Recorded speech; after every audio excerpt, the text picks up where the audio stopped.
It's time to sit back and relax with your favorite drink. And listen.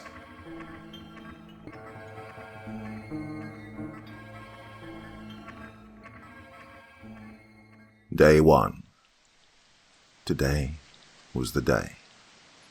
I set off in the early morning. Dave, Viola, and old Carl saw me off, as well as most of the children. The kids were surprised that I was leaving. I don't know how they didn't feel the atmosphere of departure. I was almost eager to leave for at least a week now. But still, it hurt to leave. I don't know if I'm ever going to see anybody from the camp ever again. Especially if the reports from St. Colin were true. As uneasy, quite frankly, afraid I might have felt, the view was gorgeous. The sun rising out of the sea in the east, reflecting in the narrate skyline in the south. No matter how this journey ends, nostalgia will probably make this place the most beautiful one in the whole world. I reached the bottom of the mountain somewhere around early noon. I turned north and, after another hour or two of hiking, I found the highway. Well, if the 21 counts as a highway, that is. It does, right? Well, it did, if anything. I followed it for the rest of the day and found a somewhat covered ditch near the roadbed in the early dusk. Although certainly not the most comfortable place to rest, it seemed to be at least somewhat protected from wind and rain. Good enough for me. Day 2. The night was quiet. The day 2, thinking back. I'm aware that the camp, by design, is rather loud, but this absolute silence. I wasn't that big of an outdoorsman before, so I wouldn't know, but it just seems odd. Too quiet, if I'm allowed this cliché. Well, I continued to trek along the 21 for most of the day, and I must say, it was boring. Turns out travelling on highways is always a drag, regardless if a car is involved or not. But I made use of the free time and practiced navigating. Well, estimating my current position, to be more exact. If, that's a big if, my navigation attempts were correct, I should hit the intersection with the 22 and 24 the day after tomorrow. The weather was deteriorating over the course of the afternoon, but luckily I found a wreck that wasn't completely wrecked. God, how many years has it been since I sat in a driver's seat? Day 3. The night in the car wreck was actually quite comfortable. As rusty and mouldy as it may have been, it was soft. More importantly, it kept the rain away. I don't know when it started pouring or when it ended, but this morning everything was soaked. I'm glad I'm supposed to stay on the road anyway. Everything not asphalt was literally a swamp for most of the day. But that has its good side too, since I spotted and shot a partridge in the late morning. Retrieving it out of the mud was a bit of a problem, but I managed. I think it will top off my food supplies for at least 2 days. It seems my navigation attempts from yesterday were not completely wrong. When the sun began to sink, I could make out the 22 branching off in the distance. Sadly, I didn't get so lucky with my campsite today. No cars, no trees, not even a good ditch to sleep in. The road bed will have to do, but my back will hurt tomorrow. Not looking forward to that. Day 4. I broke off camp in the morning when my radio actually received something. Turns out, it was a message from the camp. They were letting me know that they'd fixed the well and it was clean enough to drink out of again. Lots of well wishes. It was great, hearing that your loved ones are doing good. Thinking back on it, I'm surprised I could even pick up the signal that far north. I didn't expect the transmitter at camp to work at all, and definitely not to send through the mountains. Anyway, pleasant surprises are always welcome. Across the 22 around noon, and by evening I could see the sea on the horizon again. And Mond End, of course. I'm currently debating with myself if I should search through the outskirts of the city. I'm sure I'll find something, but it would cost me a day at least. Well, That's a decision I'll have to make tomorrow morning. Future George, you're welcome. Day 5. I decided to plunder Mondayne's suburbs. I turned southeast as soon as I set out and reached the first houses at maybe 10. I found quite a lot of useful things. More batteries, several bottles of water, 20 rounds for my rifle, several cans of food, a first aid kit that didn't look too bad, and 2 cartridges for my camping burner. A good haul, all in all. Plus, resupplying my water reserves would have become a pressing matter in a day or two anyway. See, I'm thinking ahead here. The best thing that did come out of this little detour, I get to sleep in a proper bed tonight. Granted, it is moth-ridden and a bit rotten, but whatever. At least it isn't mouldy or have any bugs in it. Days 5 and 6. I think they're gone now. I woke up in the middle of the night and heard footsteps, but not human ones. Well, not quite. It sounded like whatever it was wearing shoes or boots, but it didn't sound human. I can't put my finger on what makes me so sure about that.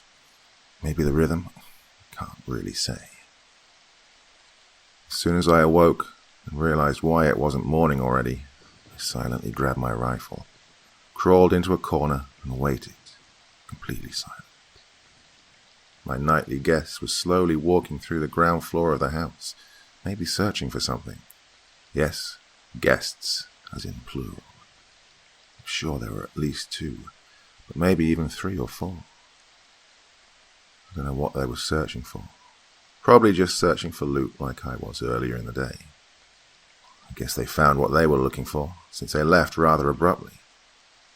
I tried to see what they were through the nearest window, but in trying to stay silent, I was too slow to get a good look at them.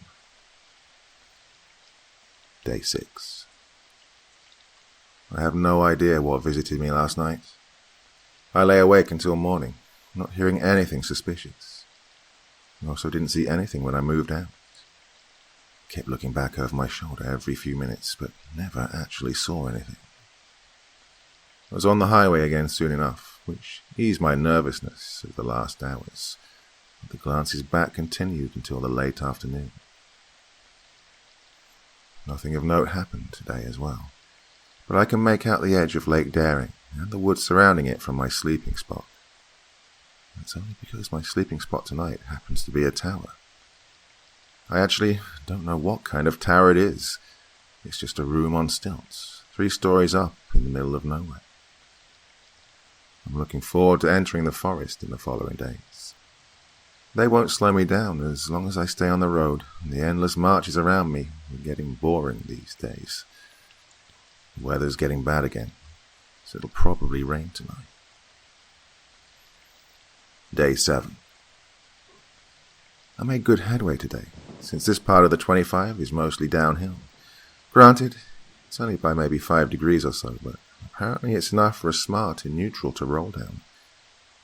I noticed the car because it seemed nearly undamaged by all this time out in the open.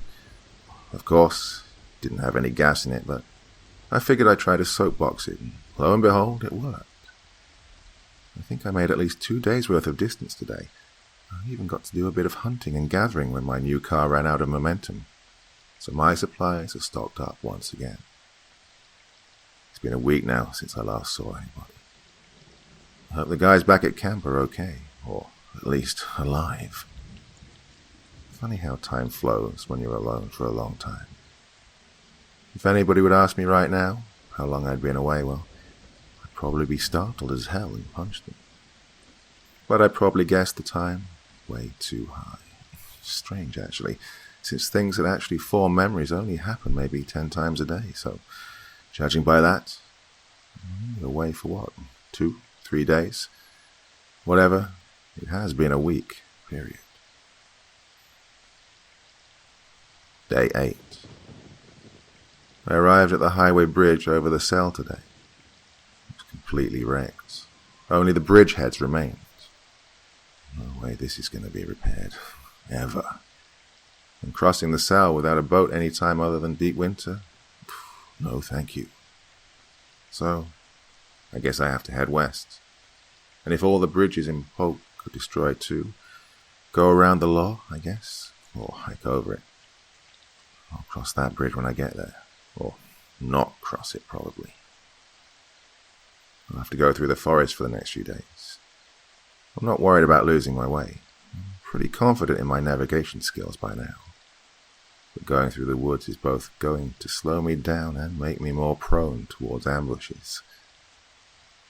I guess I could fight off 2, maybe 3 chasers if I hear them coming. But a thrasher? No chance. I doubt I even have enough bullets for that if it stands still. Day 9. I made about 2/3 of the distance I could on the road. So, well, I guess I'm doing good. Plus, I'm stumbling on brooklets every few hours. Most of them clean enough to drink, so water's not going to be a problem in the foreseeable future. In the early evening, I even shot a small deer. That's going to feed me for at least half a week, probably more. But skinning and roasting it will take a good part of tomorrow, and the extra weight is going to slow me down even further. Day 10. I found the radio station. The one that used to send K11. It was in working order too. How it survived, let alone remained charged until now, I'll never know. But it does, and that's great. I managed to send a broadcast, and I'm pretty sure the camp can pick it up. I mean, this station could send to the furthest edges of the Kazan Mountains, so down to Helene at the most will be easy. I don't know when the others will head out, but I don't think they have yet. Or if they have, they couldn't have come far, so I warned them about the destroyed bridge. I also told them where to find the station if they needed to answer me. Actually, I'm just going to write down my transmission. Who's going to stop me? Hey guys, it's me, George. I'm at the old K11 station right now. Do not take the 24 and 25. The Sow Bridge is down. Go over Trakes instead. If you need to reach me, the station is... if you draw a line straight through Daring, and another through the last part of Sal, I'm where they'd hit. I'll continue to scout ahead. Meet me at the westmost highway entry of Cayman. I'll be waiting there. Good luck to you all. I really hope Trakes is safe. There could be God knows what lurking around there. But the whole group wouldn't make the trip through the forest. I'll just have to hope and pray. Day 11. I arrived at the outskirts of Poke today. Saw a lot of birds and even a hare or 2, so at least I know there are no thrashers around. That's at least something. I'm not really familiar with the geography of Poke. I was here only once before, and that was in my college years. God, it must have been 15 years now. But I remember there are 7 bridges over the Sal. Maybe they even built more in the time being. At least one of them has to be intact. I'm making camp in an apartment building in the outskirts tonight. Tomorrow, I'll follow the 31 through the city. If I'm lucky, the highway bridge still stands. Day 12. The highway bridge does not stand anymore. In fact, all the bridges in the eastern half of Poke are destroyed. I'm camping in an office building, and I can see one a bit to the west that seems, well, not undamaged, but passable. I'll try to cross tomorrow. I saw humans today, too. When I was walking down the waterfronts, I saw them 2 blocks ahead. At first, I wanted to make contact, but they carried an awful lot of weapons. Too many for simple self-protection, and there are too many animals around them to be hunting a thrasher. And so, I chose to remain hidden. Unfortunately, I had to wait most of the day for them to leave. I didn't want to risk an encounter with possible raiders. Living slow is bad nowadays, but not living at all is worse. Day 13. I crossed the Sal today. The bridge I'd spotted yesterday evening was passable, even more than just passable. It may have looked pretty banged up at first, but I think it'll stand at least a decade if no storms or earthquakes hit. I also made good distance on the road. I think I'll reach Cayman the day after tomorrow, and I'm sure I'll find somebody there. I mean, it's Cayman, for crying out loud. If there are any people anywhere, they're there. I just hope they'll take us in. Day 40. I'm an hour or two away from the outskirts of Cayman. I can already see the big three from here. I wish I could have visited them once. Go up on the roof, I mean. The view must have been incredible. I don't see any signs of human habitation in the area I can see. But that doesn't have to mean anything. I can see maybe 5% of the city, and that's a high guess. I don't think I'll be having any trouble with my supplies, and even if the others back at camp left as soon as I sent them the instructions to go west instead of east, well, they won't arrive for at least 4 more days, even with them taking a significantly shorter route. So, I think I have some time to find somebody. Day 50. I entered Cayman today and searched for, someone. I didn't find anybody, but I found makeshift barricades at the ground floors of a few houses, some of them looking no older than a week. I'm confident that I'll find the residents, or at least their traces if they've left. The bad news is, I heard a chaser howl in the afternoon. It didn't sound like it was near me. I'd guess at least 3 blocks away, but still. One chaser means most likely a handful of chasers, and that means trouble. The barricades don't seem compromised, but maybe the residents left because of the threat of a breach. Anyway, I looted a gun store an hour ago. Surprisingly, it wasn't cleared out. Yeah, some stuff was taken, but not everything. My guess is that a few people came by to stock up on ammo and take their favorite weapons, but a lot was left behind. That'll help me and the others a big deal. I've already stocked up on ammo for my rifle, and pocketed a nice-looking revolver and some rounds for it too. If I find a trolley or something, I'll take a nice stash with me when I head out to wait for the others. Day 16. I continued to search the city. I didn't find anybody, but I think I may have heard a conversation.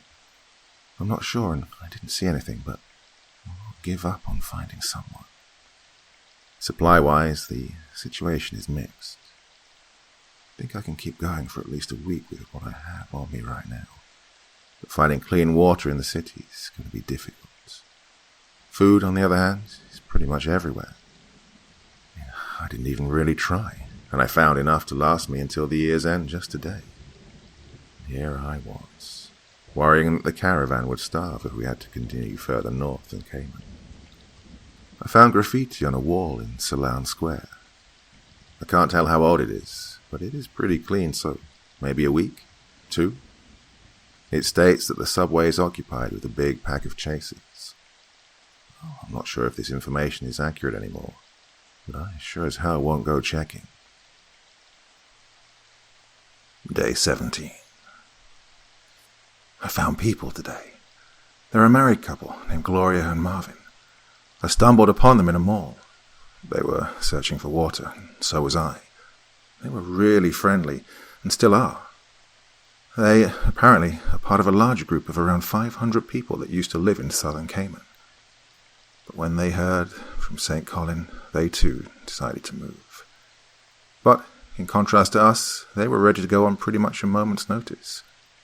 They sent out scouts north and west to search for a new suitable home base, and apparently they found a pretty promising location. They decided to move to Blester, a small mining town to the west. It's way into the Boreal Woods, way back at the foot of the Kazan Mountains. This place is so out of the way that they're confident they'll be relatively safe there. Plus, if push comes to shove, they'll be able to flee into the mountains, maybe even enter Urian. I doubt they'll have trouble at the border. The only reason that Gloria and Marvin remained is to intercept and redirect returning scouts. Leave no man behind, I guess. It's good to know camaraderie and reliable friends have survived until now. They invited me to join them, and when I explained that I'm kind of a scout myself, they extended the invitation to the whole camp. The more the merrier, they said, and Blester and the surrounding area would be easily capable of supporting the additional 100 or so people.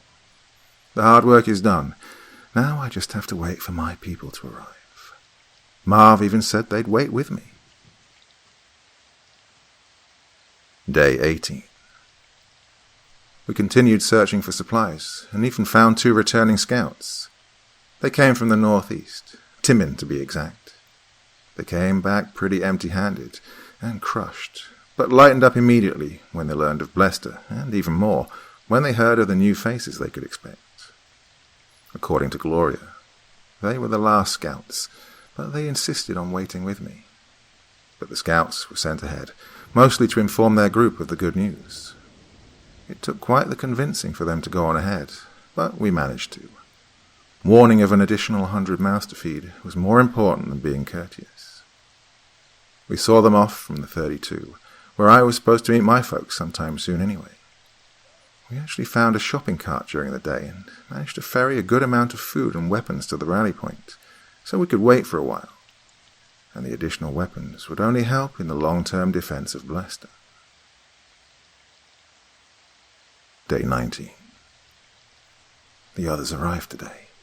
They came in the early afternoon, pretty exhausted but otherwise okay. I was overjoyed to see them again, and Dave came up to greet me as soon as I gave away my presents. I introduced Gloria and Marv shortly to him, old Carl and a few others, as well as our plan to head for Blester. They were, mostly, for it. Of course, some voiced their distrust, but we managed to calm them for now. I told them the story of my journey and asked for theirs. At this point, I hadn't even realized that Viola, Emmett, and Alex were missing. The group followed my instructions into Trakes, but the group was assaulted by a pack of chasers halfway between Trakes and Polk, at least 20 of them. The 3 decided to arm themselves and distract the pack to give the main group time to get away. They said they would catch up as soon as they'd shaken off or killed the pack, but they all knew they likely wouldn't come back. And they didn't. At least they didn't die to threshers. Dave said he heard 3 shots, one directly after the other at the end, but I think he just wants to comfort me. It'd be nice to know they didn't have to suffer. I'll try to believe they didn't. I'll be honest here. I didn't know Emmett or Alex, so I won't be missing them. But Viola, that hurts. Guess that's the price we have to pay to live another day. At least the kids are safe. Well, alive. I don't know where they would be truly safe. Hopefully Blester, but who knows. Day 20. We set off towards the west in the early morning, all of us. I expected the full caravan to be rather slow, but I think we made the same distance I would have done alone, or at least not that much less. Morale was pretty low after losing 3 people in the chaser raid. But meeting up with me again and getting invited to an already somewhat established settlement by Gloria and Marv boosted it beyond what it was at the start, or so I'm told at least. One could even say we're optimistic.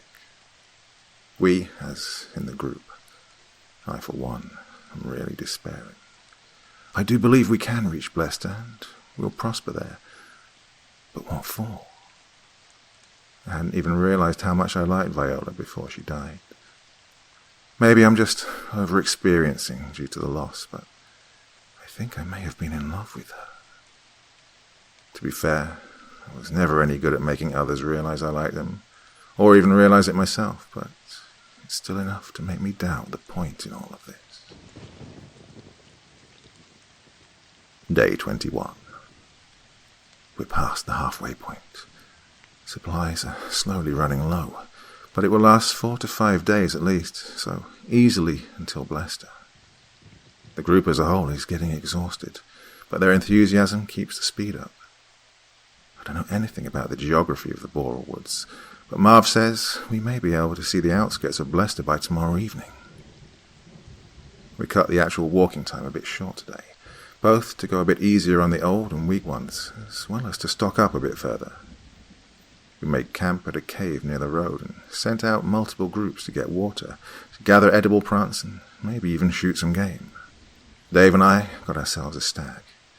I don't know how successful the other groups were, so I have no idea how long our provisions are going to last now.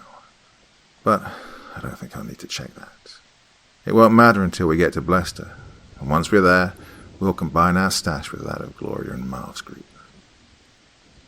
The forests here are pretty dense, and mostly pines, so I don't think we'll have too much trouble with thrashers in the future. The few that will actually find us won't be able to move that much. They will still be a serious threat, but much more easy to deal with, especially if we can set up some robust tree houses and platforms to shoot from. I can't sleep. I have a feeling something bad's going to happen. Maybe a fire in the cave. We have 3 fire pits at the entry to prepare the food and process the stag and whatever else we may have caught. I'll make sure they're careful. The guys at the fires are pretty aware of the danger. No worries there on my side. I saw we got another deer, a female this time. A hare, a pheasant, and somebody managed to catch 2 fish. Salmon, I guess, but neither I nor any of the cooks know for sure. Whatever. I was never really a fish person anyway. Day 22. The caravan was slow today. One of the carts broke down. Nothing we couldn't fix, but it's taking us 2 hours already. Freddy's confident we'll be on the move within the hour, but until then I'll continue to not have to do anything. I wish I could help.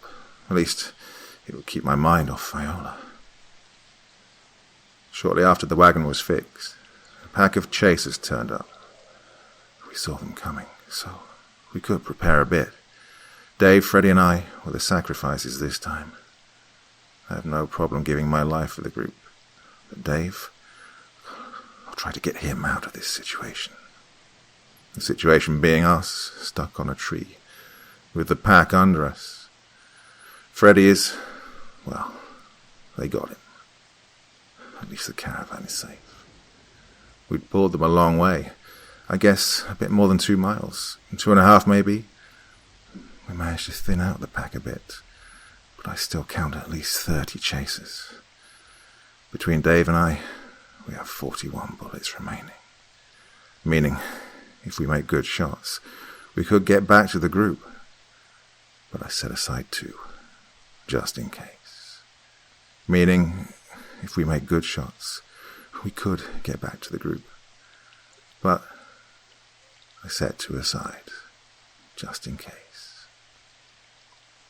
I haven't asked Dave yet, and I hope I don't have to, but I don't want to die in the fangs of an abomination. A bullet is cleaner and faster. So, 39 shots, 30 targets. Let's make them count. Godspeed, Dave. Godspeed. George Trier. Day 22.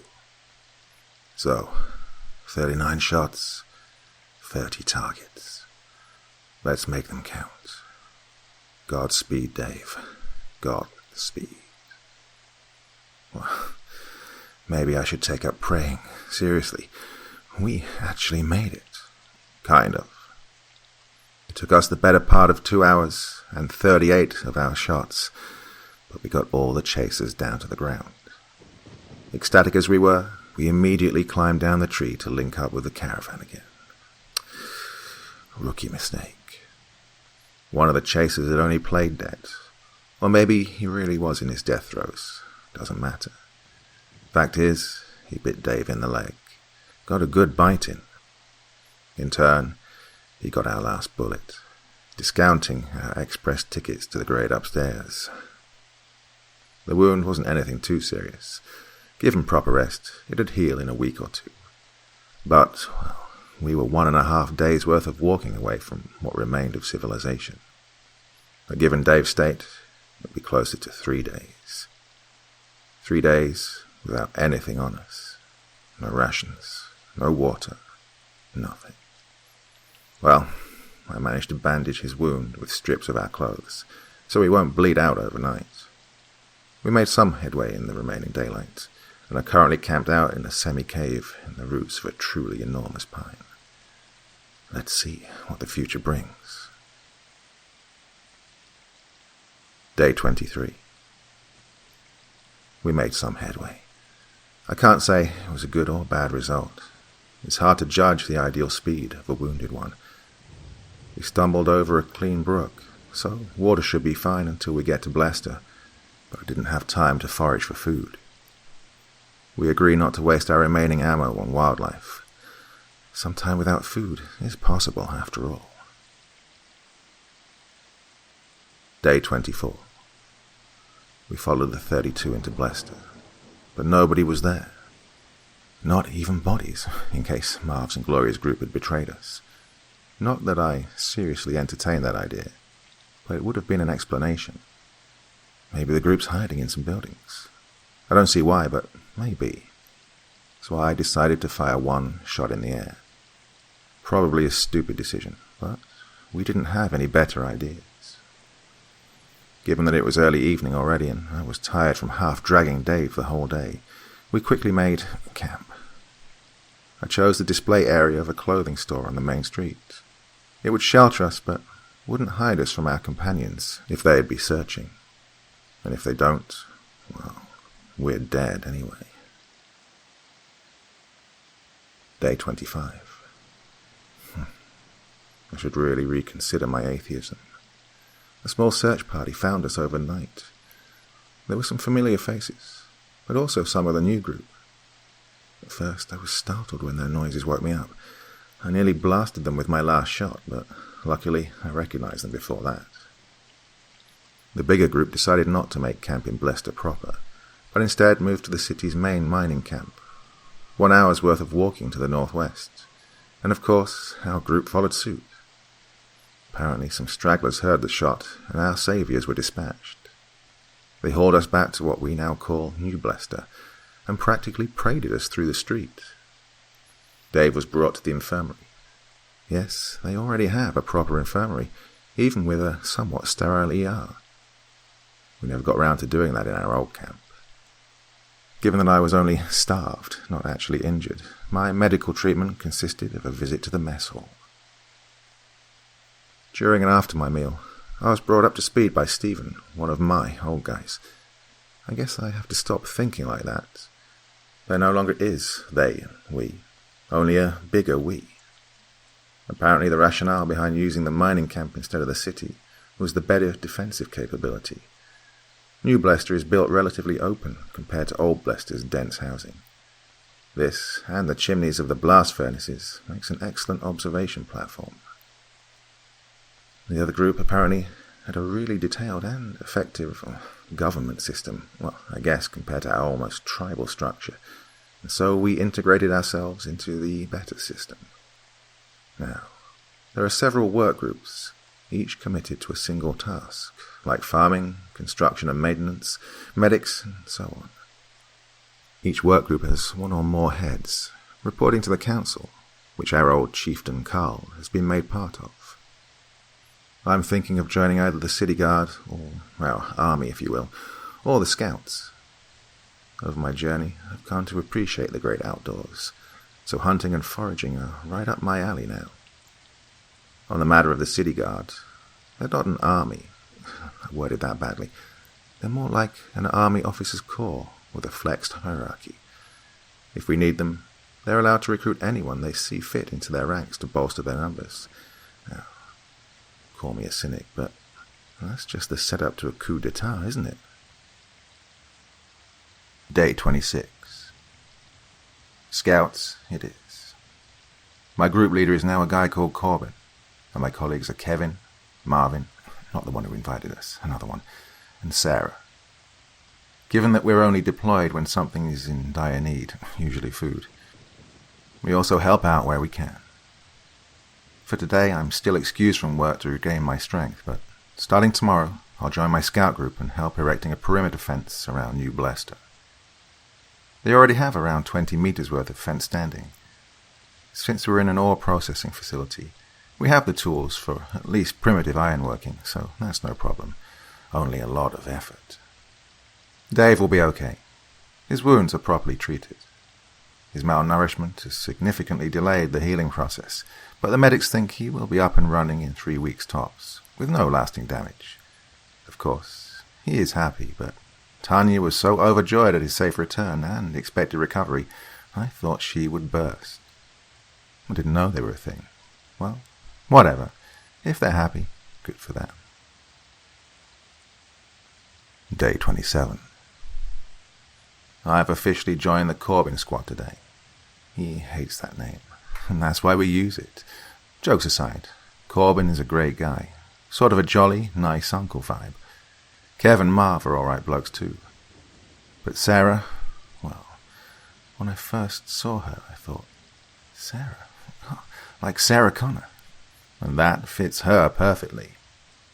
Tough one, but nice if you're one of her cubs. Not that she's the motherly type, no. Just that Kev joked that she could wrestle a bear, and I for one believe that. The work on the fence was dull. Manual labor, following the instructions of one construction group head, assembling fence segments, setting them up, linking them with the existing fence, secure, and repeat. Not bad work, just dull. But the construction head said they'd need more material to keep working at the pace that they were, and Corbin offered for us to scavenge in Old Blester for chain-link fences and other appropriate parts. During dinner, he presented the idea to the council and got the go-ahead. Tomorrow we should round up material and provisions to allow for a 3-day expedition into Old Blester, dismantle anything useful, and transport it home. Plus, we'll get one of the construction guys to help us evaluate the quality and usefulness of our finds. Day 28.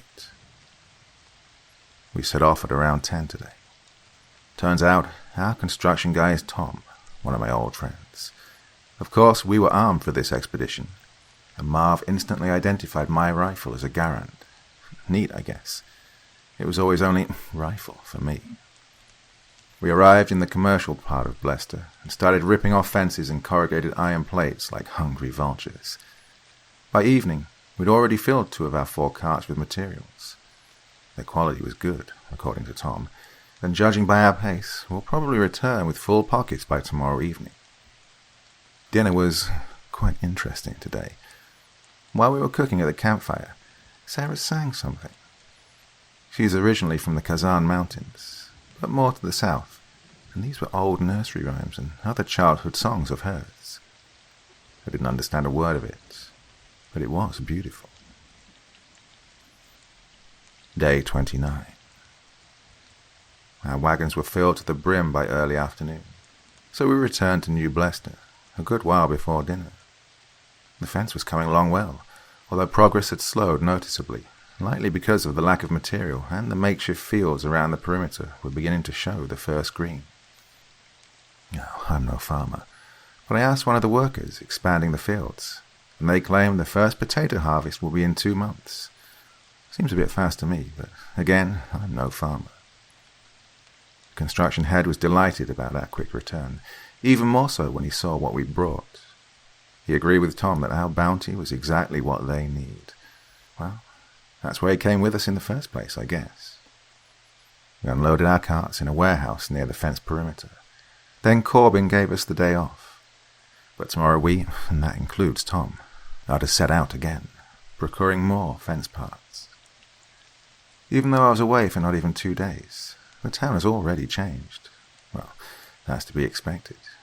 The original group has only been here for 2 weeks, so they're still settling in and appropriating the facilities to whatever they need. And then the influx of another 100 just 5 days ago. No matter what your work group is actually supposed to do, pretty much everybody is working in or for construction now. Day 30. Old Blester has many treasures yet to be recovered, like a hardware store. I don't know why plundering it wasn't the first thing we did when searching for building materials, but whatever. We're stocked up to cart capacity already, and we'll return first thing in the morning. I know these are expeditions into what is technically no man's land, but it still feels like, well, going down to the hardware store. Day 31. We returned on time for the lunch break and were promptly reintegrated into the construction group. The fence has about doubled in length since we first set out, and apparently they're also working on a similarly sized segment on the opposite side of town. But still, we got a long ways to go. The more experienced workers have also begun to work on a proper gate. Apparently, we'll get 3, 1 for each cardinal direction, discounting west. We won't need to go into the mountains that often. Day 32. The day began as another construction shift, but we weren't even in proper working rhythm yet when a messenger came to get Corbin. Like our old camp, New Blester also had a town transceiver, and it's been up and working for some time now. And this morning, it had picked up on something. Apparently, a group of Uranese refugees whose original camp had been overrun had fled east into the Xan range. They were followed by a chaser pack, presumably the one that had raided their camp. The refugees had entrenched themselves in the old Mount Mochen observatory, but were now being sieged out by the chasers. The council had decided to help them, and were now asking for every scout leader if they felt capable of reaching and helping the Uranese, or at least recover anything useful they left behind if the siege succeeded. Corbin thought us capable, so the rest of the day was spent readying up for the trek. We would go through the northern Boral woods as long as possible, to keep the actual mountain part as short as possible, only going west over Mount Trajan, and then up Mount Mochen. The journey would take 4 to 5 days, but first we had to cross the Taya, immediately north of New Blester. There were plans to build a bridge over it, but that was only a good idea as of now. There was a ford over the Taya, a bit east of here, but the current is strong there. We'll have to see tomorrow if we should risk crossing it. Day 33. We reached the ford by noon and crossed it easily. The lack of rain over the last few days seemed to have calmed it a little bit, or maybe the strength of the current was exaggerated by the original scouts. Either way, after crossing we veered north through the woods.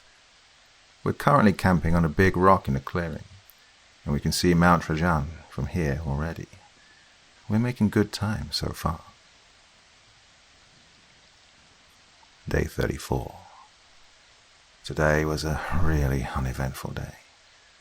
We reached the foot of Mount Trajan in the afternoon, and are now about halfway up the mountainside. Our camp in a crease of the mountain face isn't really comfortable, but the nightly winds up here are worse. Day 35. We made good progress today. If we forced it, we could have arrived at the observatorium sometimes in the evening, but facing a chaser pack, one powerful enough to bring down a settlement nonetheless, while being tired out from a day's worth of hiking, in the dark, no thank you. We can see the very tip of the observatory's antenna array from our camp, and I guess we'll be there after an hour of walking. Corbin decided we would not break camp and leave our stuff here, the rationale being we'd have to return here anyway, and this way we wouldn't be weighed down unnecessarily. A valid strategy, but it makes me uncomfortable anyway. Day 36. Today was eventful. We broke camp in the early dawn, planning to arrive at the observatory with the sun to our backs. Well, we did. We stopped on the very tip of the last little hill before reaching the plateau the observatory stood on. The building itself was quite run down. 1.5 decades in the mountains winds without maintenance will do that to you. We saw makeshift barricades in the ground and first floor doors and windows. None seemed breached, but we couldn't see the backside. But judging by the 20-odd chasers lazing around the plateau, the siege wasn't over quite yet. We were just silently discussing how to handle this problem when Sarah just stiffened up and motioned us to be quiet. Of course, we obliged, and not 10 seconds later, a chaser crossed the hilltop directly in front of us, still unaware of us. It seemed drowsy, well, as drowsy as a black, leathery monster dog can look. Chasers can't see too well. We'll never know how it didn't smell us.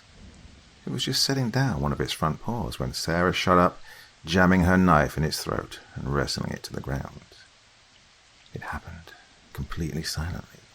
Discounting the little yelp that Chelsea made halfway to the ground, it maybe took 2 seconds in total. None of the other chasers seemed to notice, so we were fine for now. After the relieved sighs and admiring looks towards Sarah had subsided, we came up with a plan. I was a good runner, but weaponry-wise, the weakest of the bunch. The others would fall back a bit, setting up a nice firing zone. When they gave the go-ahead, I'd take a few shots at the pack, hopefully killing 1 or 2, and then run through the firing zone, drawing the pack with me. Risky, but the best we could come up with. The few minutes of setup were the longest few in my entire life. I wasn't this nervous, even up in the tree. Then the go-ahead came in the form of a short whistle from Kev. I got into a comfortable firing position, slowly crossed the hill, taking care not to step on the first victim of today, and took aim. I searched for the meanest-looking one and found him near the observatory's entrance, as well as 2 smaller ones. These 4 shots were the loudest in my entire life, or it felt as much at least. I turned and ran without even looking if I'd hit anything. Later we'd see that I took down all 3. I was maybe halfway through the firing zone when the pack crossed the hill, and my companions lit them up. All of them had automatic weapons, so it was quite the noise, but it did its job. The largest part of the pack had fallen victim to our trap, and the few stragglers or otherwise survivors were picked off easily. We expected the refugees to be wary of us, maybe taking some shots at us, but they quickly opened up, figuratively and literally. There were 11 people, 4 women, 4 men, and 3 children. They looked healthy, but their supplies were pretty much empty by now, so it took no great convincing for them to join New Blester. Historical differences be damned. But before returning, we turned the observatory inside out. Although we found some quite valuable things, most of them were too big to be easily transported or even demounted, so we left with only a handful of electronic parts and what little rations our new friends had remaining. We looped back over to our campsite and will spend the night on the very summit of Mount Trajan. Oh, I'm looking forward to the nightly view. Day 37. The view was amazing, both at night as well as in the early morning. The day itself was quite uneventful, but our conversations with the Uranese were interesting, especially those about the old times. The kids were scared of us at first, especially Sarah, as drenched in chaser blood as she was, but quickly warmed up to us, especially to Sarah. I guess Big Mama Bear is becoming more real by the day. Our camp was somewhere near the clearing from 4 days ago, but we couldn't quite find it. Not that it's a big problem. Setting up shop was especially nice today because of the kids. They were quite lively, collecting firewood and berries and whatnot. And they don't complain or slow us down in any way. I think we'll be home tomorrow, and our new friends are looking forward to it. Day 38. We're not home just yet. The ford has become unpassable for the kids, and the weather is worsening. We expect rain by tomorrow evening, maybe earlier. Then the ford will be completely uncrossable. I've heard the Taya calms at night, so we are waiting and hoping. Attempting a night crossing sounds like a bad idea, but maybe it isn't. Day 38. Night. We just crossed the Taya. I think it's around midnight, but hell if I know. The techs will probably yell at us for having used the flashlights, but whatever. I'll try to catch some sleep before morning. We still have a few hours to hike. Day 39. The hike back to New Blester went off without a hitch. In Old Blester, we even met a foraging group on the return, so we linked up with them and introduced the new citizens. The council was happy to see the newcomers, saying they'll take them off our hands. Well, I'm no HR guy either, so better this way. They were a bit disappointed in our meager loot, but we made infantry up there, and the techs insist on a large-scale expedition once the Tyre Bridge is finished. They're especially interested in the generators and radio equipment, but by what I heard, they want to disassemble the whole facility. I visited Dave again, told him about my trip. He didn't believe me at first. I don't think he does even now, but he's doing well. He can walk without a cane, but still limps.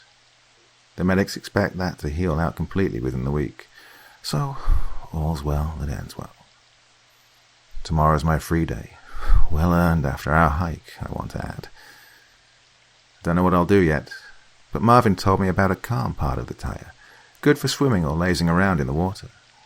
It's technically outside city bounds, but only 5 minutes away, so I think I'll be fine if I go. Day 40. I found Marv's spot. It's a sort of bay in a ditch, a bit to the west of the proposed North Gates location.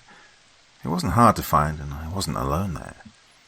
It seems this place has established itself as a city beach already. Even though fuller than anticipated, it was nice. Otherwise, an uneventful day. I ate dinner with Dave and told him about the place. He already knew. Being part of the Scouts apparently also means that you'll be eternally out of the loop. Day 41. Today our group was assigned to fence duty again. But I have to say, we are making very fast progress. I'd say we already have a third of the perimeter fenced, and both the south and east gate are already standing, with a fancy guard tower each. Corbin didn't join us for the whole day. He was off with the council and other scout leaders discussing an expedition to Blester's secondary mining camp. It's to the south of here, across a fairly big plain. The journey should take 2 days and a bit of change each way, and who knows how long to take stock of all the goodies down there. So, the first trip is planned to last a week, just taking inventory and all. Depending on the results, proper scavenging runs would follow. The part that was being discussed was which groups would take part in the expedition and how the camp was to be searched, and for what we were to look. The council is very busy at the moment, so we didn't expect a decision today. But tomorrow we are to stand by for possible deployment. Corbin's way of saying, let's skip work tomorrow. Day 42. We were standing by at the barracks/armory today, and were shooting the shit together. Well, not shooting anything. We do have to conserve ammo, after all. Speaking of which, the council is also thinking about sending scavengers back to Creepen to get more ammo, as well as establishing a weapons work group, tasked with constructing crossbows and the likes, to avoid material dependency. Day 43. Apparently, Corbin got called before the council late yesterday evening, and assigned to the recon mission into the secondary camp. Another scout group, led by some Peter I've never met before, will be our backup. And so, that's that. Oh, and 2 other groups will head for Creepen the day after tomorrow. The council seems to have been in a decisive mood yesterday. We were stocking up on rations today, coordinated with the other group, of course, and set out to get ourselves material specialists for the trip. Tom will be coming along again, given his travel expertise, as well as Chelsea and Morton, representing the techies and workshops each. With our fellowship assembled, we will begin our journey tomorrow. Day 44. Today was another easy day. Yeah, we walked all through it, but whatever. The terrain was light except for the first 2 hours or so. Well, a forest isn't what I'd call heavy terrain, but after that, it was only flat meadows. Some small groups of trees here and there, the odd brook every kilometre or so. It was a relaxing journey too. The weather was sunny and calm, not scaldingly hot, ideal for marching. Peter's guys were all right, and our specialist detachment was in a good mood, and also no hindrance in terms of speed. Our camp tonight is on one of these mini forests, and given our numbers, night watch shifts won't be too long. Day 45. Another easy day on the meadows. Nothing of note happened today, and in my mind, it already begins to fall together with yesterday. We even camped in a similar mini-forest as yesterday. Day 46. We arrived at the secondary mining camp in the late morning. Its structure seems similar to New Blaster's, of course discounting our own modifications. I think they may actually be the same construction patterns. It would make sense, at least. The site as a whole is maybe 1/3 of New Blaster in size, but it has only one less blast furnace. Many buildings are damaged well beyond what exposure and time alone would do to them. By the looks of it, I'd say storm damage, and the others agree. But given the geography, that is just a tad unlikely. And a storm strong enough to knock down the chimneys of 2 blast furnaces would leave some traces in Old Blaster too, or at least in the immediate surroundings. But no, everything looks nice. We explored the whole site over the course of the day, with Peter's group forming a vanguard, clearing buildings ahead of time in case of lurking chasers or any other predators. As afraid as we may be of the old leather hides, a bear would definitely be a problem too. We and the specialist combed through the buildings cleared by Peter's guys, writing up anything interesting. In the early evening, we made camp in the main shelter. Tom, Chelsea, and Morden are currently discussing what parts they want to inspect more closely tomorrow, and what we could reasonably take with us now, on a small-scale supply run, and on a proper dismantling expedition respectively. Knowing nothing of these worlds of technology, we lowly peasants are currently doing something much more useful: making dinner. One of Peter's guys is originally from an area way down south, so we insisted on making a hot pot, now that we have time to do so. And it was a good bit of work, but it already smells delicious. Day 47.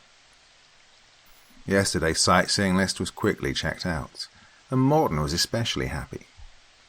We took a closer look at the on-site forge, and, in his words, we could rip that thing and all its bits out and double our output back home. I don't know why, but I have the vague feeling a larger expedition is coming up in the not-too-distant future. We were on the move again around noon, back through the meadows again, and, naturally, we made camp in one of the mini-forests. I want to say it's the same as on the first journey, but well, I don't know for sure. Like the good old boys and girls we set up our radio in time for the transmission window like every day. But this time we actually caught something. The Cayman party had apparently uncovered some kind of hint that a small hamlet roughly east of our position originally had a large stable with a lot of horses. Unlikely as their continual survival may be, one of our 2 scout groups was to split off and search for them. And like the experts we are, we decided with a match of rock, paper, scissors. Best of 3, like any sane adult would do. We lost. So we are going. Peter's going to escort the specialists and what little loot we took home, and in turn, we keep the radio. Apparently we'll get reinforced on site by an ex-horse trainer named Michelle, originally part of a second Cayman group, who's now looping back on us. We said our goodbyes in the morning and headed east as we ordered and reached the woods by maybe 11 o'clock. A nice change of pace, considering our last few days. It also makes you realize how out of cover you are in just grass. Eerie. Well, supposedly we'll hit a creek someday tomorrow. If it has a service road alongside it, the hamlet is south. If not, north. Easy enough. Day 49. We reached the promised creek early on, without a service road, and so north we followed it. And there it was. Judging by the size of the houses, or mansions really, and the size of the overall estates, I guess this was some woodlands escape for the rich way back when. It seemed untouched, at least. Our first loot run did not yield any horses, but some knickknacks and rations.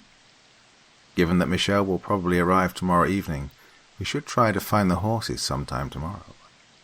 If they're still around, that is. Day 50. We spotted 4 horses today. They looked okay, I guess. Long legs, long face, sad expression, a tail. That's what they're supposed to look like, right? Michelle linked up with us in the early evening, but didn't get a good look at the animals, so we have to wait until tomorrow. Day 51. Good news. Michelle made contact with the herd, whatever, and she thinks they can be tamed again. And they're in good health too. She said to give her a day or two to get them accustomed to humans again. So, we'll plunder tomorrow and maybe the day after that too. Day 52. Going through a rich guy's house, taking what you want. I think every kid has thought about that at least once. And now we're living the dream, with little to show for it. Turns out, except for money and pomp, there's not much in there. No tools, no foods that held until now. Just art and cars that are all more than you'd ever want to see. Well, that's not entirely true. There are at least some usable things, mainly gardening tools and kitchen appliances, as well as some bed frames robust enough to still exist. While we can only carry a fraction of all that ourselves, we used our time to create a concentrated stockpile so later parties can come and get a move on more quickly. Oh, and fancy wines. Yeah, we found a ton of those. General Scout, as well as our own policy, is no alcohol outside home. So we didn't drink any, but we stuffed our pockets as good as we could and brought the rest to the stockpile. Day 53.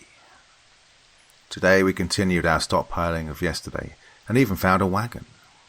Like, old-style horse-drawn wagon. I guess we found the house of the owner of the horses. It was damaged, but we managed a makeshift repair, and since we'll return via the service road and the 34 anyway, we'll be able to carry much of the stockpile ourselves. And with all that wine, I smell a festival coming up. Michelle also had good things to say today. The horses, while alone for more than a decade, are not really feral. We can take them with us tomorrow, and even trust them with the wagon, so everything works out perfectly. Day 54. Man, I want a banjo right now. We were on the road the whole day. 2 horses on the wagon, 2 loaded up like donkeys, us walking along. I don't know for sure, but I'd say we're carrying the better part of a ton in wine, silver, and whatever around now. And at that normal walking speed. The camp was unusual today, with the wagon making for a proper table, and the horses around us, and all that. Yeah, as I said, I want a banjo, or at least banjo music. Day 55. We reached Old Blester today, and while we could easily push on home, we stayed and searched the southern edge of town. No looting parties have gone there yet, so we expected good finds. Rightly so, too. But now I really fear that the wagon will just break under the weight. Whatever, only maybe 2 hours to go tomorrow.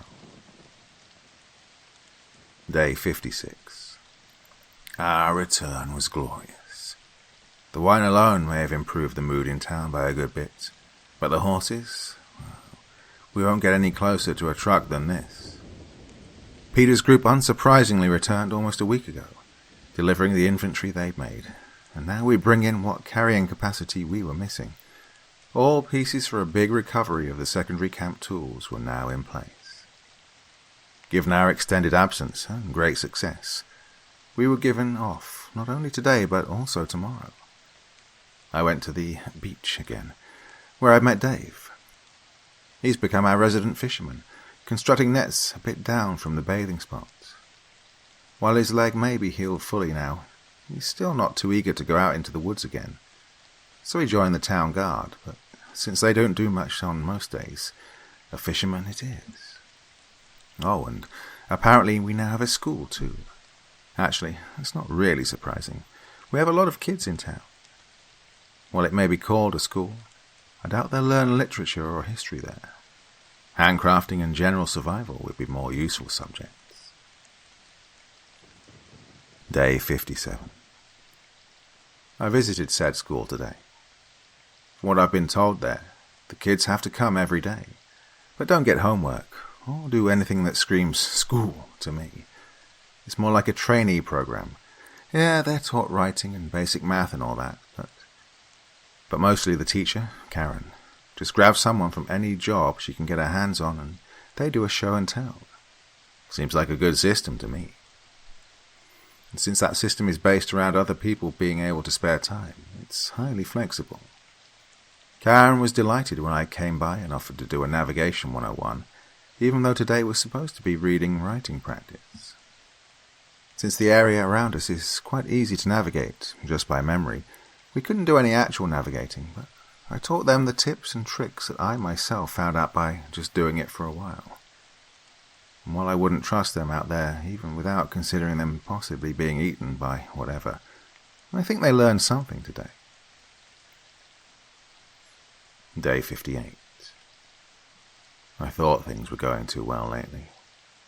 In the wee hours of the morning, the returning second Creepen group reported spotting a thrasher on the 34 behind them. They don't think it saw them, but it was there all right. So today all scouts and town guards available, as well as some construction guys, were assembled and briefed on our friendly new neighbour. The plan is to set up a defensive line in the woods before Old Blester. The Creepen party is to observe the thing until we're finished and then lure it here. If all goes well, we will have slain our potential downfall. And if not, well, we won't have time for regret.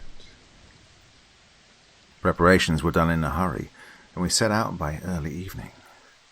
The main force, including us, is camping on the edges of Old Blester, but a small survey party, including some of the builders, are currently looking for some good trees to use.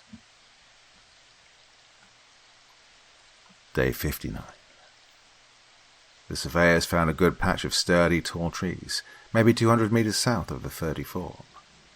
The main force arrived sometime in the morning, and we began to set up shooting galleries and platforms. The construction may take a while, but considering the height in which we need to build, I think we're making good progress. And our armament is nothing to scoff at. A rifle or shotgun for everyone, some improvised incendiary grenades, and some crazy genius managed to concoct some acid in a resistant pot that we'll try to dump on the fucker. And somehow, from somewhere, we even managed to produce a machine gun. A big one. According to Marv, it's an M1919. The reason why nearly nobody knew we had that is its ridiculous ammo consumption, which would be tempting but wasteful against anything except a thrasher. The observers reportedly dumped their cargo and maintained their distance. The thrasher is just lumbering about, not moving significantly. It seems to be missing one of its flails. Well, 5 can still do enough damage. Day 60. The defensive works are done, and we'll engage the thrasher first thing in the morning. The observers are already informed. We've set up 6 walkways and 5 regular firing platforms, as well as a big one for the 1919, and one a bit ahead for the acid.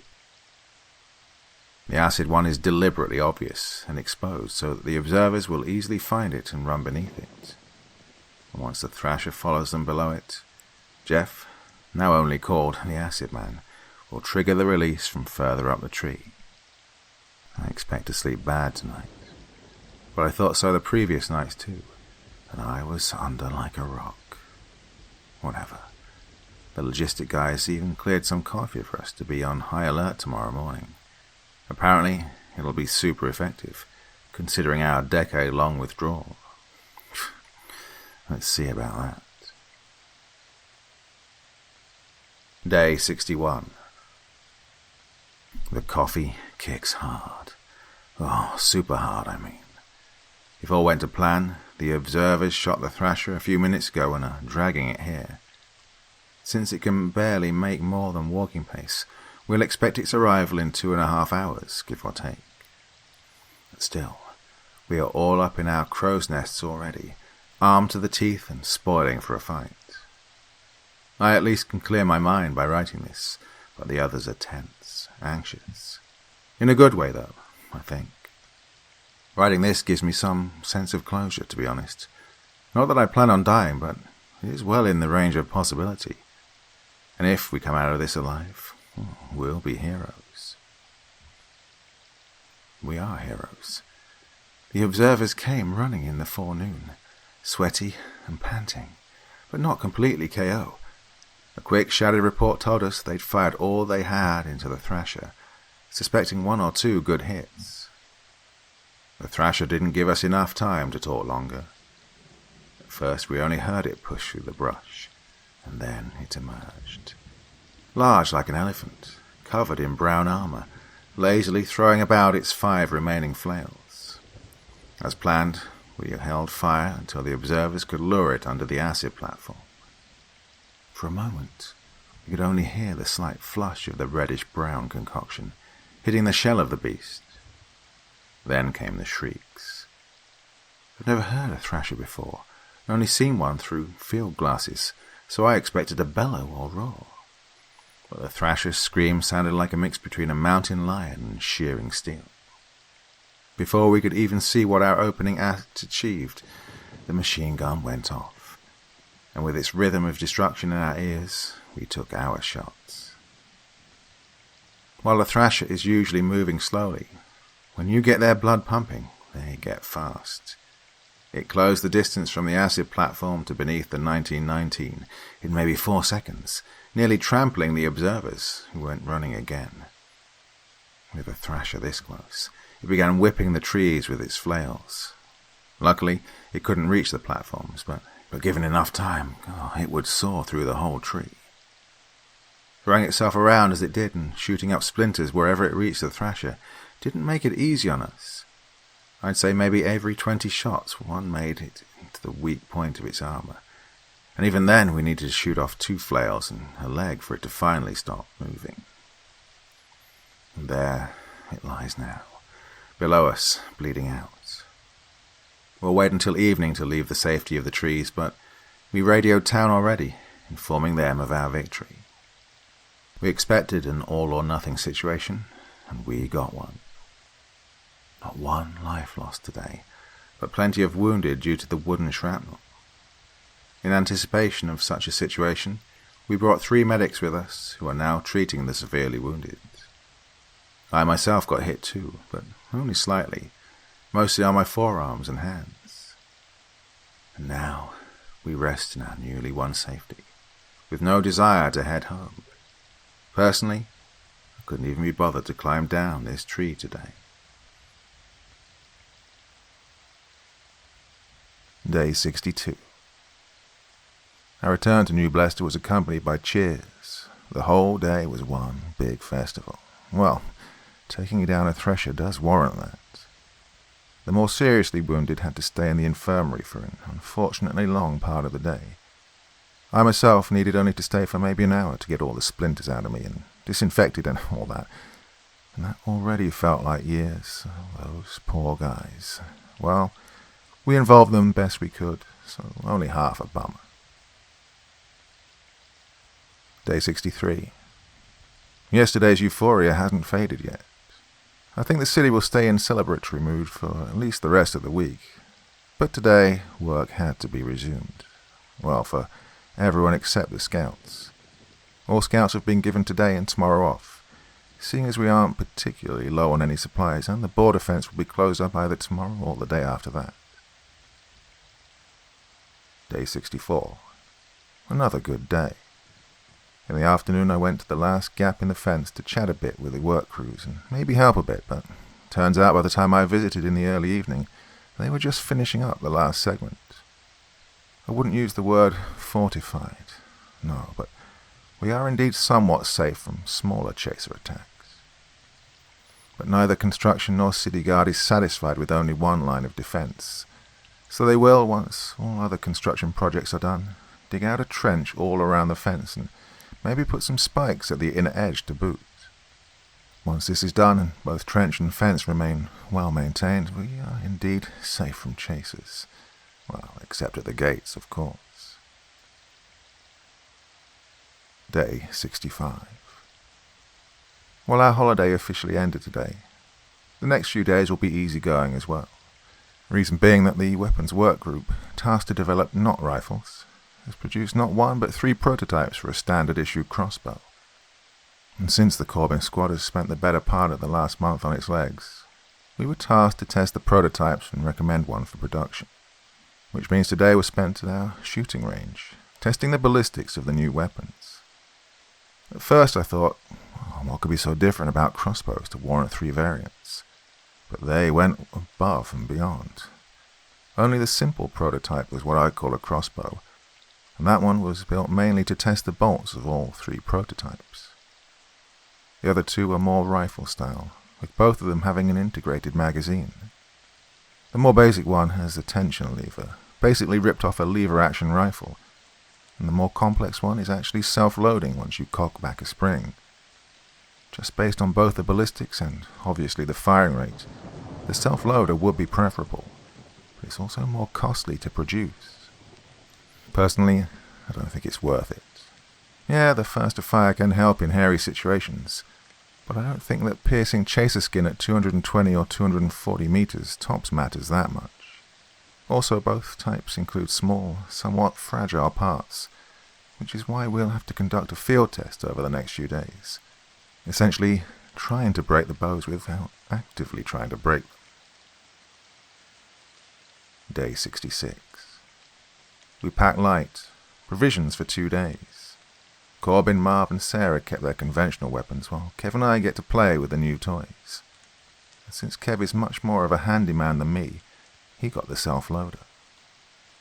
Currently, we're camped out a good distance from New Blester, and tomorrow we'll continue our hike, swinging south and keeping to more rough terrain wherever possible.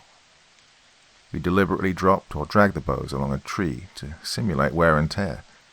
Yeah, they do have a few scratches now, but they work just fine. Once we find a body of water muddy enough, we'll dunk them in there too. Apparently, Pete's group, as well as most of the workshop and ironworks people, took the horses and set out for the secondary mining camp to retrieve what they can. Winter's not that far off, and that way they can make good use of the indoors time. Day 67. Seeing as how we smash and scrape through the woods, making noise out of the wazoo, it was quite surprising when we spotted an elk a few 100 meters ahead. Either he judged us to be harmless over that much distance, or he was positively deaf. Given us how he was a good way outside our 200-meter effective range, we snuck up on him, Kev and me in the first row. And this time we were quiet, so he stayed where he was. Once there, I whispered to Kev that since both our bows had gone through quite the abuse, we had to do a synchronized test shot to see if they still went good and straight. Oh, that we could just shoot the body afterward didn't cross my mind at the time. So we took aim, and he started a whispered countdown. Apparently, we're really good at syncing. The twock of the firing bolts sounded like just one, and both of them hit good. Neither bow had lost its accuracy or power, even after a mud bath, not even an hour earlier. The elk survived the initial hits. Not surprising, seeing as the bolts were just sharpened sticks after all, but he collapsed from either blood loss or shock after a handful of steps and was dead by the time we reached him. We skinned him and cured his meat for the rest of the afternoon. Ultimately, we made camp more or less where we'd shot him, and Sarah, having enough time to gather ingredients while the meat hung, made a stew, a really good one at that. Even though we now have enough food to stay out here for a week, we'll return tomorrow as originally planned. Day 68. We returned around lunch, delivering the elk straight to the kitchen. They were pleasantly surprised given how elk is actually quite rare at this degree of latitude. After receiving our belated lunch from the quite grateful cooks, even spiked with a bit of wine as thanks, we made our way to the weapons work group. We couldn't recommend one over the other in terms of ballistics, but Kev noted that the self-tensioning mechanism of his prototype is a bit in the way for actually reloading the magazine. So while we can crank out his first shots quicker than me, if we need to fire more than one magazine, I'll probably get more bolts on target. Mahmoud, the leader of the group, said that they were already aware of that problem, but couldn't figure out a way to fix it without creating even more potential fault points. Kev and I left the bows of our remaining bolts at the workshop for them to inspect the damages more closely, and went out to the fields to help for a bit. Creepen said we had the day off, but seeing how the armourers got straight to work, we were fired up for some labour too. Day 69. While not critical by any means, our food stocks are a bit low for the winter, or so the logistics people said. The farmers think we'll make it well enough as is. I know not the arguments of even one, let alone both sides, so I won't comment on the matter. But the council does, and they rule we should head back to Creepen and get some more food. The plan is for us to set out tomorrow, search the western suburbs of Creepen, and create small local stockpiles. Once Pete's expedition to the secondary camp is concluded, Michelle and the horses will meet up with us, pack up the stockpiles and return. So far, so good. But fall is here. The air is noticeably colder than a week ago, and the first leaves are turning red. Our normal jackets won't cut it out there anymore, so we had to suit up with long coats. Provisions are also prepared already, so we can leave first thing tomorrow. Day 70. Today's trek was, dare I say, nostalgic. The way to Old Blester is nothing to talk about really, but the 34, we passed the Thrasher fortifications and its rotting body. The smell wasn't as bad as I'd expected. Beyond that lies the road that brought us here. Damn, nearly 2 months ago. Others have walked here since then, but for me, it's the first time since Dave's and mine last stand up in that tree. Our progress is good, and we'll reach Creepen tomorrow evening. Day 71. While we didn't have enough time to effectively search today, we arrived early enough to look for a decent base, and we found one. A 2-story house that may have been lime green once, but now is the colour of rotting leaves. Its lower floor is pretty exposed to the elements, but the only stairs up are easy to fortify and rig with alarms, so we won't even need night watches. The plan is to search the streets one by one and in pairs to cover both sides. What we find, we'll stock up in open garages or bus stops, if they still stand. While the length of our expedition largely depends on how fast Pete can get his thing done, we are expecting to stay around a week. Enough time to clear the neighborhood, and maybe more. Day 72. To be entirely honest, I have no idea when we woke up today. But now it's definitely full. The fog was ever present, only lightening in the afternoon, but never really dissolving. Even though I knew that we're the only ones out here, it was quite uncomfortable to see a figure through the fog, long coat and rifle in hand. Brings back bad memories. Our haul was fairly good. We made 2 stockpiles, one in the bottom floor of our temporary home and one in the overturned dumpster. But we were soaking wet by the time we went back home to cook and sleep. It never rained today, but the fog is just that thick. Day 73. Another foggy day out fishing for cans. Another good haul. Today we cleared our home street, making another pile in what was once a living room in the process. We found some other goodies, kitchen utensils mainly, but we'll have to see if we have the capacity to take them with us. It'd be nice to have them, but, well, food goes first. Day 74. The fog cleared out today. The morning shaped up to be largely the same as the last 2 days, but sometime in the afternoon, the fog broke and we saw the sky again. And a lot of leaves have turned red in the time we didn't really see them. A good bunch have already fallen too. Around the time the sun set, we climbed the roof of one of the bigger houses. We intended to look around the neighborhood, see if we could see anything interesting or out of the order. But once we got up there, we were mesmerized by the sun. It fit perfectly between the big 3, looking almost like a postcard. No, better than a postcard. The mood was weird during dinner. I mean, we all know what we are, obviously, but you don't think about it that much. It's too much to do, but today it's once again sunken in that we are the remnants. We are what little is left, and that the world is now empty. Day 75. The mood of yesterday evening was still very much there today, and the fog not breaking until the evening didn't help that. At least we made another good haul. 3 stockpiles and a whole street cleared. Unfortunately, we're now at the point where our coats do not dry, ever. While our camp provides some shelter, the fog does come in, and without the sun, we just stay wet and clammy. Maybe just damp if we make a bigger fire to cook. And I don't think that we'll change until we return to New Bleston. Day 76. Our yield today was rather mediocre, but we caught something on the radio. Pete's group had returned from a successful expedition, and Michelle will set out for us tomorrow. The horses are tired from lugging around whatever they got from down south, so she'll go easy on them and probably arrive the day after tomorrow. Day 77. We're in this fog for too long. With how monotonous our work is, this diary is the only real way to discern one day from the next. Michelle did not arrive, but we used most of our time to pull together our smaller piles. We don't want to stay here any longer than we have to.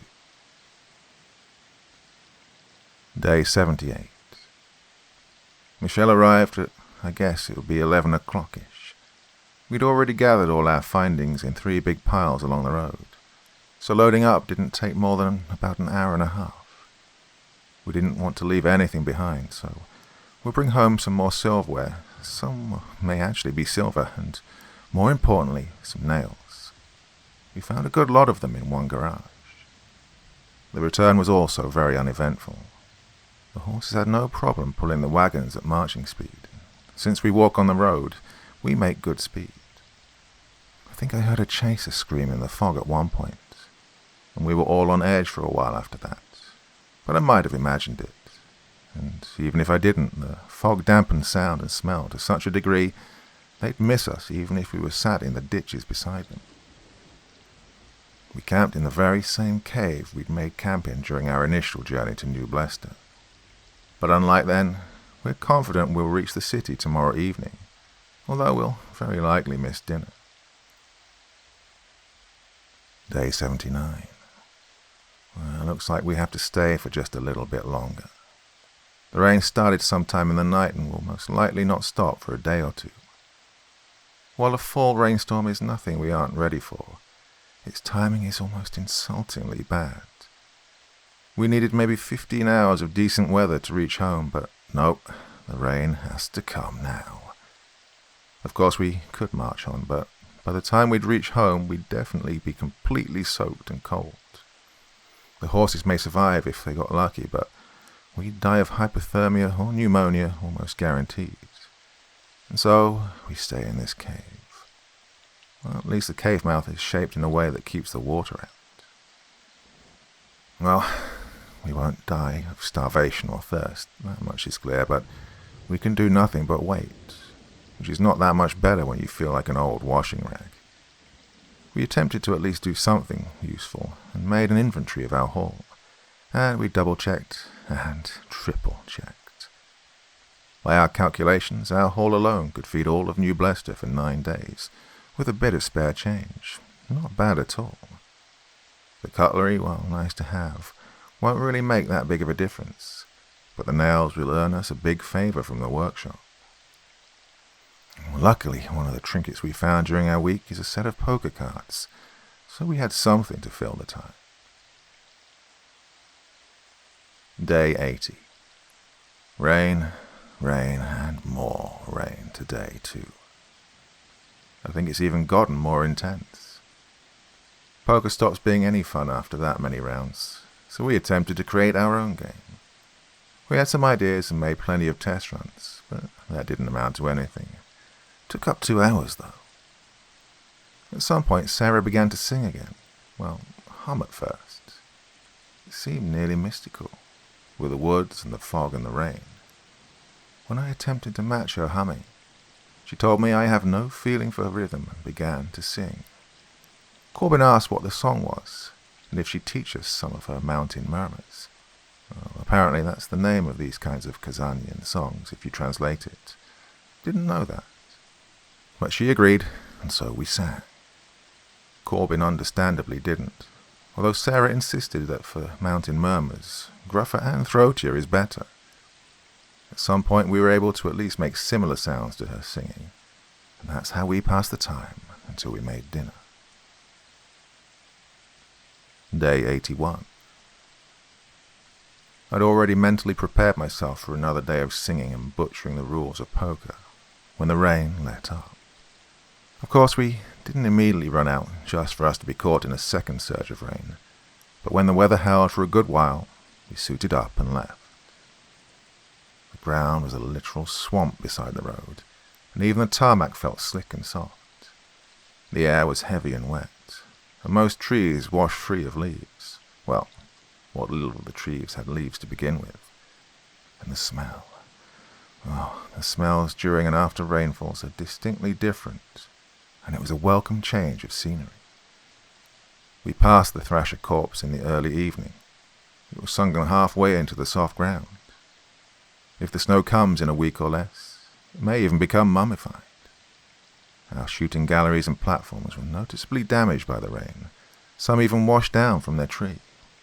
Unsurprising, considering they were a rush job, only meant to last a few days. Still, it's an eerie sight. We considered making camp in Old Blester, continuing tomorrow, but we all wanted home. Even the horses, I think.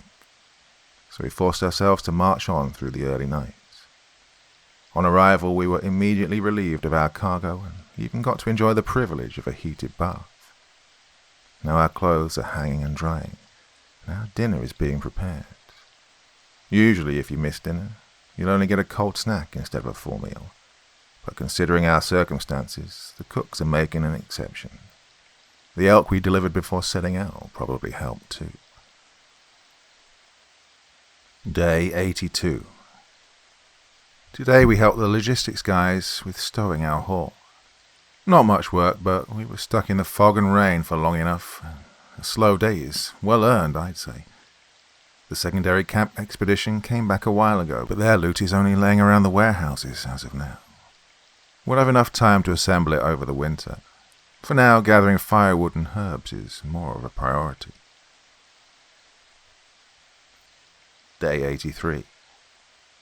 As expected, we were out and about gathering herbs all day. The times of conventional medicine are long over, but we know how to make do. I guess conventional medicine nowadays is herbs and the like, so what to call the old one then? Industrial medicine? Well, doesn't really matter. This winter will be the first one with every single vaccination finally run out.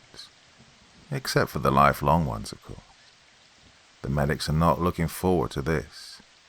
But the one good thing with most of humanity gone is that sicknesses appear noticeably less, especially the more contagious ones. Day 84. Today was another day of herb gathering, but we've received potentially good news. Cecily, a woman from the workshop, is pregnant and expecting any day now. The medics are a bit worried about the birth itself, but most of New Blester is now aware of the imminent birth and are looking forward to it. I think I've heard about Cecily before today, but I must have forgotten. Well, it's a nice surprise at least. Odd how such a natural thing can lift the spirits of the whole town a bit. Day 85. Sometimes around noon, the first snow of the year fell. So over the course of the day, every work group held an assembly to discuss the new rules regarding the winter. The scouts held their assembly in the early evening. The essential changes for us are we're not to stray farther than 5 hours' worth of travel from town. We're not to stay out overnight, and we are to return at once should the weather change significantly. Our trip to Cayman was one of the last excursions that didn't follow these rules, but now it's official. No long-range sorties. Day 86. It snowed some more overnight. Overall snow cover is thin, but has little to no holes. We're beginning to put up sheets between houses to keep at least the essential walkways free of snow. Should this winter be as harsh as the last one, the town will become one giant igloo. Most of the available people were constructing these roofs today, but tomorrow we'll go out for more wood. The workshop's blast furnaces make for unexpectedly good charcoal kilns, and they're always hungry for more. Day 87. We were out collecting wood again today. Nothing noteworthy happened except an increase in clouds in the afternoon, forcing us back to town an hour or so earlier than planned. Day 88. Today we felled what were probably the last trees of the year. Logistics estimate our total wood reserve at around 60 tons. Way more than we expect to need, but let's play this safe. And even if we grossly overestimated our consumption, it's not like the wood will go bad over the next summer or two. Day 89. City Council have planned to give the Scouts a general day off sometime soon. Today's heavy snowfall set the date. The canvas roofs over our roads and walkways hold for the most part, but we'll need to support them with beams once the snow grows too heavy. At least we won't have to shovel it anywhere except the entrances. Day 90. With our time limit in effect and a general curfew expected sometime soon, the Scouts are now doing various odd jobs here and there. Some groups are still out and about, trying to add that little bit to the medic stores, but most of us are now attached to construction or the workshops. The Corbin squad and a few others were assigned to deal with the secondary camp's industry. Today we didn't have much in terms of actual progress. We mostly picked out the parts we needed first and hauled them over from the dump to the actual workshops. We'll try to erect one more blast furnace before the big snow masses. Most of the work is indoors anyway, but the last step is breaking open the factory building's roof and installing the funnel. It's a race against time, albeit not a particularly urgent one. Day 91. The furnace's combustion chamber is mostly done now, and the fuel feeders are proceeding nicely. The frameworks for the lower chamber are almost assembled, but need to be set atop the combustion chamber once it's done. Luckily, the workshop people don't need the crane for just producing charcoal, so we don't block each other too much. Day 92. Well, I doubt we'll finish the furnace this year. We now have a near constant snowfall, but it's very light, nowhere near as intense as 3 days back. A universal curfew goes in effect this evening, so all Scouts will be at home doing this and that, starting tomorrow. And about the furnace. We finished the combustion chamber shortly after lunch and installed the frame over the afternoon. The fuel feeders are also done, and the materials for the lower chamber are all in the building. Day 93. Great news. Cecily gave birth without major complications. The child's healthy, and the medics are confident that both Cecily and little Lucas will be fine. Our work progresses nicely as well. The lower chamber is finished and ready to be planted on the combustion chamber, but we, as in the Corbin squad, will not be the ones to do it. With all the Scouts and farmers indoors, we don't have enough jobs to go around, so the City Council has established a roster to raise morale and decrease fatigue and therefore the risk of illness. Day 94. My day was spent lazing about in the canteen. Most people hang around there when they don't have anything to do, with the kitchen slowly working through all our supplies, curing and preserving them. It's nice and warm there. I met Dave again. We haven't seen each other for a while now. He's doing well, working for construction, maintaining the walkway roofs. Doesn't have that much to tell stories about, but we swapped what little we had for my longer, but not that much more thrilling catalogue of tales. We spent the rest of the day talking to whoever came to sit with us, and a fair number of card games. Somebody had brought a chessboard, but I wasn't in the mood. Day 95. With another group filling our spot in the furnace construction, we were assigned to the wood department, wood of the workshop. The woodworking shop? Well, whatever. Marmot and his crossbow crew welcomed us in, and we were quickly educated on how to carve bolts out of planks. So we did that for the day, while we watched the grand wizards of the wood build the actual weapons. I didn't know working on wood can involve so many different things and tools. But the finished things look, well, great. Nothing compared to the almost patchwork prototypes we tested a month ago. Day 96. The morning was spent carving even more crossbow bolts, but at lunch, Adam asked if we'd be willing to trade in our guns for crossbows come spring, and if yes, if we'd also be willing to work out a semi-professional training guide or procedure for handling the bows with them. We agreed, so the afternoon was spent brainstorming what we'd need to teach about how to do it. How to shoot straight would obviously be the first thing in training, but what else? Well, we settled on general maintenance, how to swap the most fragile parts, aka magazines or strings, and general tactics for using the bows. The shooting straight part will probably be the one that most people struggle with, but teaching it is a straightforward thing, no pun intended. Maintenance and module swaps, while a bit more finicky, are still pretty easy to teach. But what about the tactics? Well, Marmot went around asking scouts if they'd be willing to spare us some time tomorrow during lunch break and wargame the crossbows with us. Some agreed, some politely declined. Day 97. Before the lunch break, we went about creating an indoor shooting range to allow for training over the winter. We only had space for one single lane, but that's enough. Mahmoud went to the council to inform them of our program and, once concluded, request scout groups for retraining. While not all of them would be willing to give up their guns, they should at least be able to use the bows. During and after lunch, we sat together with about a dozen other scouts and even some guys from the city guard, coming up and solving all kinds of situations around the crossbows. Long story short, we'll switch from the double pair plus an observer we had previously to a triplet and a backup plus observer. In this new formation, everyone except the backup and maybe the observer will be equipped with crossbows. The triplet will do the actual firing if possible, with the backup only shooting when absolutely necessary. This way will reduce our gunpowder-based ammunition consumption to nearly zero. Hopefully. Day 98. We fiddled around with our crossbows today, trying to find the most efficient way to replace magazines and strings and to determine the needed tools. The construction was kept simple from the beginning, so it's not that complicated, but switching the magazine takes quite some time. Adam's toying with the idea of giving every group an additional bow, just in case the magazine of one breaks or jams in a tight spot.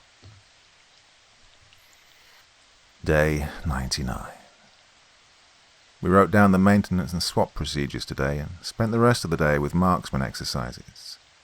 Turns out, Sarah is a really bad shot with the bows, even though with a gun she far outmatches all of us. Well, that settles who'll become the backup in our formation at least. Day 100. Today we put our proposed tactics into writing and did an accelerated practice round of training. Of course, we knew everything the workshop crew had taught us. We were the ones to write it after all, but they need to be able to pass down this knowledge. While none of them is the archetypal teacher, I think they can handle it. We informed the council that they'd be ready for the first group. The workshop was promised its first students the day after tomorrow, and we should continue making bolts until then. Day 101. As instructed, we made bolts again today. A dull work that makes for an overall dull day. Day 102. With the crossbow workshop taking its first students, we were reassigned back to the furnace construction. They were nearly finished with the indoors work, with the furnace itself being fully constructed and only the funnel missing. So we started to assemble the funnel nearby, as well as the scaffolding needed to crown our creation. Some of the logistics guys had tried themselves at weather forecasting for a while now, achieving some degree of accuracy. If they give us an all clear for multiple days once the funnel's done, we might finish the project before spring.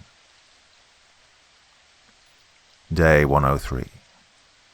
The funnel is finished, as well as the ramp we'll use to slide it up into position when the times come. The rest of the scaffolding will be done tomorrow, the day after that at the latest. We couldn't start with tearing off the roof for fear of strong snowfall, but we made preparations, marking where to cut and so on. Day 104. The scaffolding stands, the funnel is finished, the furnace is ready.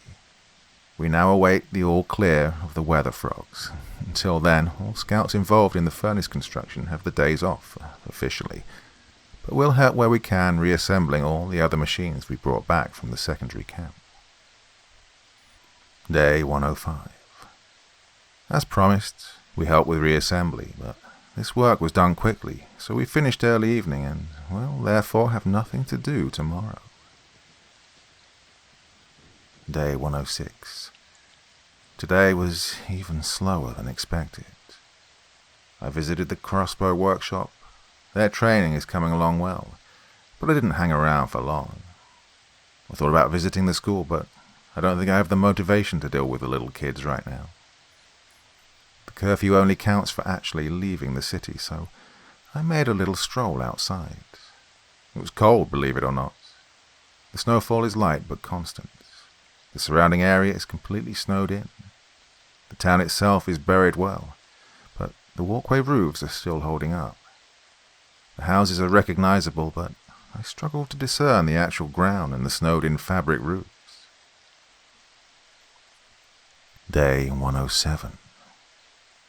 The weather frogs say that starting tomorrow, we'll have a window of 3 days, followed by light snow again. So we spent today shoveling free the roof above the furnace. Yep, by tomorrow morning we'll have to do it again, but every minute we save is helpful. Finally, there's something to do again.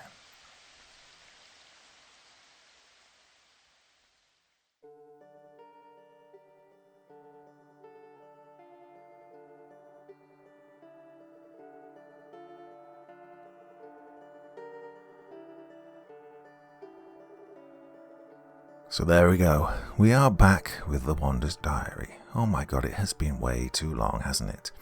So I asked you all earlier on if you like this format, because I used to do this all the time. If I did a serial that had multi-parts and there was a bit of a gap between, I'd cobble them all together into one video. So here we have parts 1 to 5. Only 4 or 5 were new, so you may have heard 1, 2 and 3 before. But it's been a while, hasn't it?